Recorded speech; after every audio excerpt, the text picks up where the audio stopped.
வணக்கம் நண்பர்களே. இன்றைய சிறகடிக்க ஆசை சீரியல்ல பார்த்தீங்கன்னா, மனோஜோட அம்மா விஜயா பார்த்தீங்கன்னா, மனோஜோட கடைக்கு வர்றாங்க. வந்துட்டு கேட்குறாங்க, "மனோஜ் என்னடா பண்ணிக்கிட்டு இருக்க?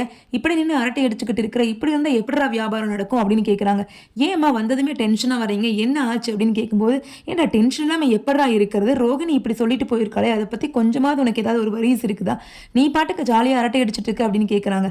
அப்ப அதுக்கு சொல்றாரு அவரோட ஃப்ரெண்டு, அதாங்க அந்த மொட்டை தல. அவர் என்ன சொல்றாருன்னு கேட்டீங்கன்னா, "என்னம்மா நாங்க பிசினஸ எப்படி டெவலப் பண்ணலாம் அப்படின்னு தான் நினச்சிக்கிட்டு இருக்கோமா, அப்படி தான் பேசிக்கிட்டு இருந்தோம். என்ன ஆஃபர் போடலாம், என்ன நடக்கலாம் கடையில அப்படின்னு தான் பேசிக்கிட்டு இருந்தோம். நீங்க ஏன் டென்ஷன் ஆகுறீங்க அப்படின்னு சொல்றாரு. சரி, சரி மனோஜ் இங்க வா அவங்க கூட கொஞ்சம் தனியா பேசணும் அப்படின்னு சொல்லிட்டு கூப்பிட்டு வந்துடுறாங்க. என்ன கேட்குறாங்கன்னா, டேய் நான் கேட்குற கேள்விக்கு ஒழுங்கா உண்மையா பதில் சொல்லிடு அப்படின்னு கேட்குறாங்க. மனோஜ் உடனே முழிக்கிறாருங்க. என்னம்மா என்ன கேட்க போறீங்க அப்படின்னு கேட்குறாரு எதுவுமே தெரியாத மாதிரி.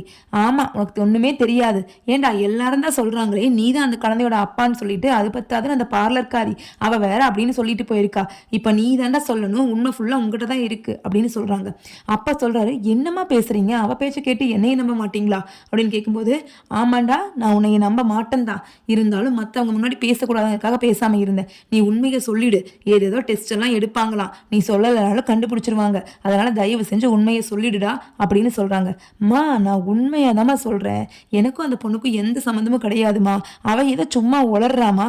நீங்க அதை கேட்டுட்டு நீங்களும் டேய் தெளிவா தானே இருக்க, உன்னை நம்பலாம் தானே, மா சத்தியமா நம்புங்கம்மா, உங்க மேல சத்தியமா. டேய் டேய் வேண்டாம் நிறுத்துடா, என் மேல சத்தியமெல்லாம் வேண்டாம், நீ சொன்னதே போதும். எப்படி இருந்தாலும் அந்த டிஎன்ஏ டெஸ்ட் காமிச்சு கொடுத்துரும், அது வரைக்கும் கொஞ்சம் பொறுமையா இரு அப்படின்னு சொல்லிடுறாங்க. அது ஆனா பாத்தீங்கன்னா நம்ம முத்துவும் மீனாவும் அதே டைம்ல வராங்க. அந்த டைம்ல பாத்தீங்கன்னா கனகா எப்பவும் போல வந்துடுறாங்க. ஆமாங்க, அவருடைய ஃபேவரட் டைலாக் தான், என்ன ஹஸ்பண்ட் மை ஹஸ்பண்ட் அப்படின்னு சொல்லிட்டு, ஐயோ எங்கடா இவ எங்க வந்தா அப்படின்னு நினைக்கிறாருங்க. அப்ப பாத்தீங்க அப்படின்னா மீனாக்கு ஆல்ரெடி அந்த பொண்ணை தெரியும் இல்லைங்களா.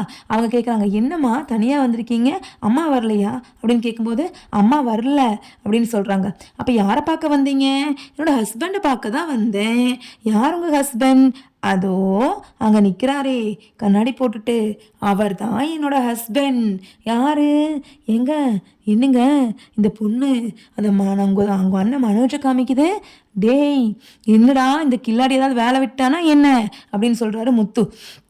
ஆமாங்க, அவளும் அந்த கனகாவும் போய் ஓடி போய் மனோஜ் கிட்ட கட்டி பிடிச்சி நின்றுக்கிறாங்க.